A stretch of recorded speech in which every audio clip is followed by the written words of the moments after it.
So these things really help me. Rockstar, sugar-free Rockstar energy drink. Sugar-free Rockstar energy drink. And I'm not, they don't give me nothing for that. I'm just telling you, this is the only one I've drank them. I've drank every one they've got. I've drank every Rockstar they've got. I've drank.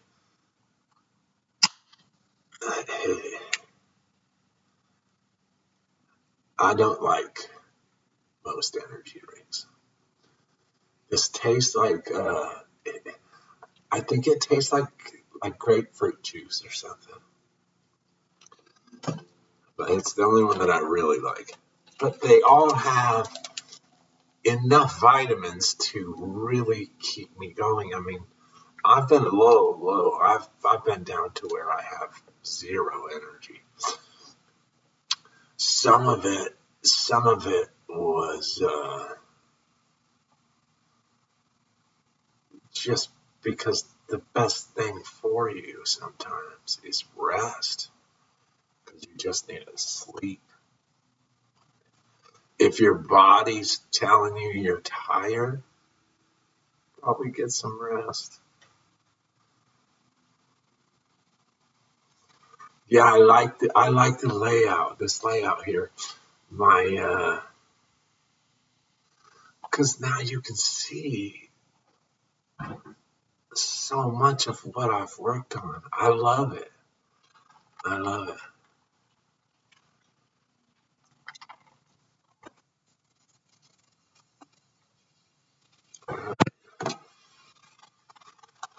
Well,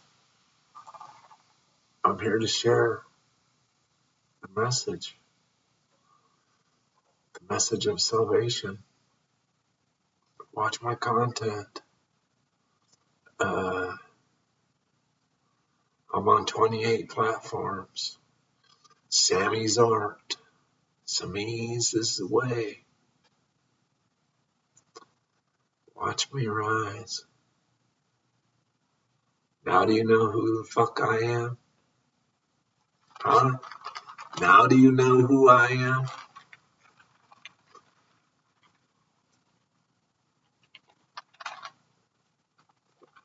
Well,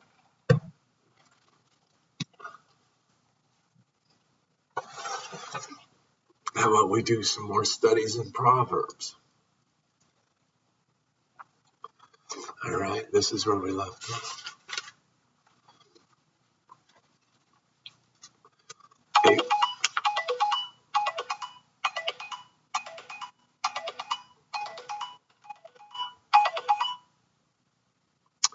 A father's advice on making friends. Proverbs 1:10-19. What parents have not approached that delicate subject of seeking to keep their children from the wrong kind of friends? We question how to teach them from our own experience, and thus help to protect them from the ones who would be of great hurt and harm to them. Such guidance takes the wisdom of the Lord. Do not listen to the sinful friend. Verses 10-14. With a thought to the time the book of Proverbs was written, and then a look at the latest newspaper, one recognizes that times have not changed a great deal. These 5 verses warn against listening to evil friends, because their advice will lead the innocent into a trap of sin. To be caught in the plot of a sinful friend is an intriguing one for the young person. The casting in of the lot with the group, being really in with the other people in your society. Let us be one purse. Let us be of one purse. Is no small matter. No young person ever likes to be left out of the circle of friends. This is rejection. No one especially desires to be rejected by his own peers, at least not without a cause. In these verses, the Father is seeking to give his Son a reason to reject this temptation.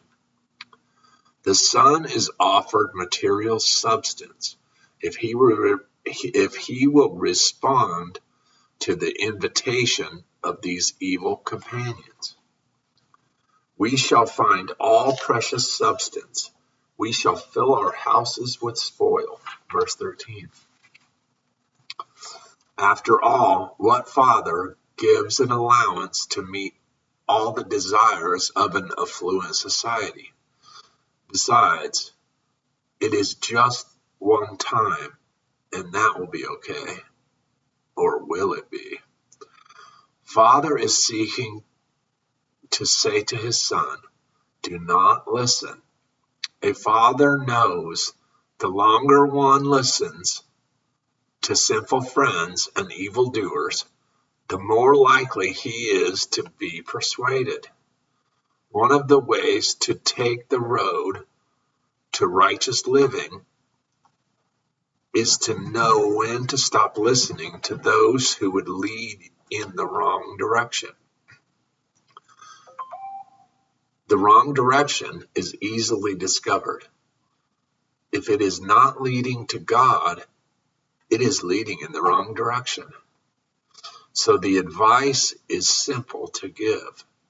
Do not consent to sinners. In fact, do not even listen to sinners. Do not walk with sinful friends. Verse 15 through 19. If you listen long enough to the wrong advice, the next move is to begin to walk in the wrong way.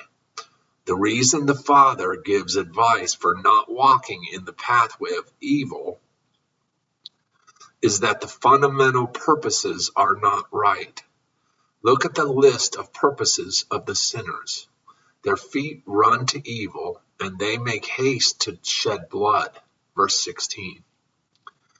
This is far from the purposes of the child of God and the will of the godly parent. It is a heartbreak to see a child running to those who are wrong. In this situation, there is nothing but grief and sorrow to be visited upon such a union of persons. When God's child joins purposes with a friend who is not a believer, it forms a non-spiritual union. The warning of the Apostle Paul calls for separation from unbelievers. 2 Corinthians 6, 14 through 18. What a powerful indictment of a false union with an infidel, since there is no possibility of a common purpose existing. This application of not walking with the unbeliever goes into all areas of life. Many Christians have found difficulties arise through marriages with unbelievers. Others have entered into business contracts and unions with the non-believer. Others have found sorrow by trying to keep up their contacts with sinners for reasons other than winning them to Christ.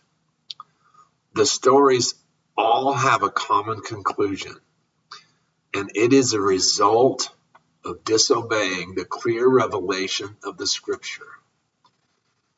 In concluding the discussion on a father warning his son about his friends, it will be well to read the first Psalm. You probably already know it by memory, but go back and read it again for emphasis. Okay, well, let's go back and read the first Psalm. I can do that.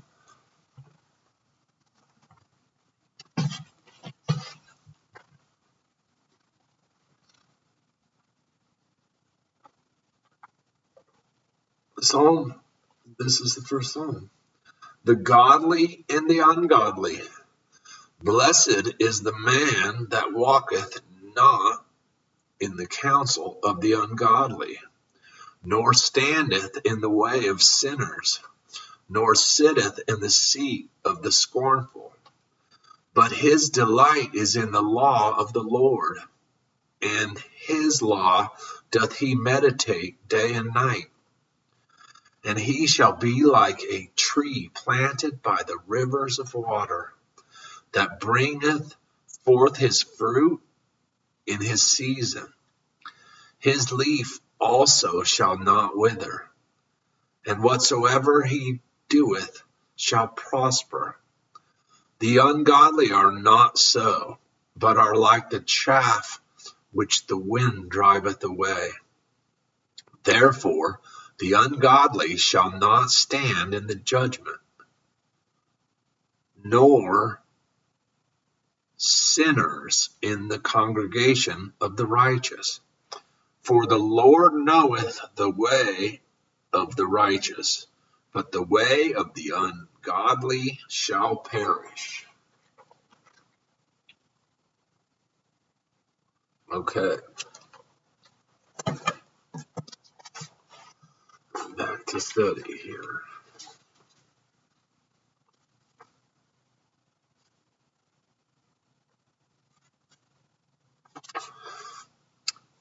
A father's advice in the realm of morality. Proverbs 7, 5 through 27. There are several extended discussions in the book of Proverbs when the father seeks to warn the son against immoral conduct. We will look mainly at the portion in chapter 7. Both chapters 5 and 6 deal with this same subject. At this juncture in the study of Proverbs, it has become obvious that many of the admonitions have a common source. It is the Ten Commandments. Here in chapter 7, we have a broad descriptive passage that enlarges on the commandment, thou shalt not commit adultery. Exodus 20:14.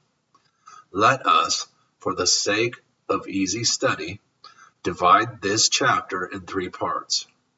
We will see the temptation by the adulteress, the fall of the son, and the attribute of God toward the sin. The aggressive attitude of the temptress, verses 5 through 20. The father's advice to his son is aimed at keeping him from what is termed the strange woman, verse 5. She is one who is bent on immoral conduct, and everything she does has this common goal as an end. She does not appear to be a harlot in that she is doing this for money, but seems rather to be one of an immoral nature. Her husband has left her town to transact business elsewhere, and she has been left alone, verse 19 and 20. In her freedom from her husband's attention, she desires to capture and lead into sin anyone she can find. She roams the streets in the dress of a harlot, so no one can miss her purpose and intent. She is very aggressive in her conduct, and in this instance, it is not the woman who needs protecting, as we sometimes think. It is rather the son who needs instruction against an apparent experienced woman. Her aggressiveness leads to her catching the young man and kissing him and telling of the sinful delights she would lead him into. Verses 13 through 18. Her very aggressive measures are described in such an expression as, "Came I forth diligently to seek thy face. I have found thee in our present society." There is an evident display of a much more aggressive nature in women than has been found in past generations. The casting off of modest apparel and moral conduct can be seen in immodesty of dress and aggressiveness of actions. In the New Testament, there are instructions for the Christian woman so that she may present the appearance that is becoming to her character and her witness. 1 Timothy 2, 9 and 10. It is an excellent idea for every daughter to be warned against the perils of immoral conduct, its consequences, but with the aggressiveness of the temptress in evidence, the sons need advice as well.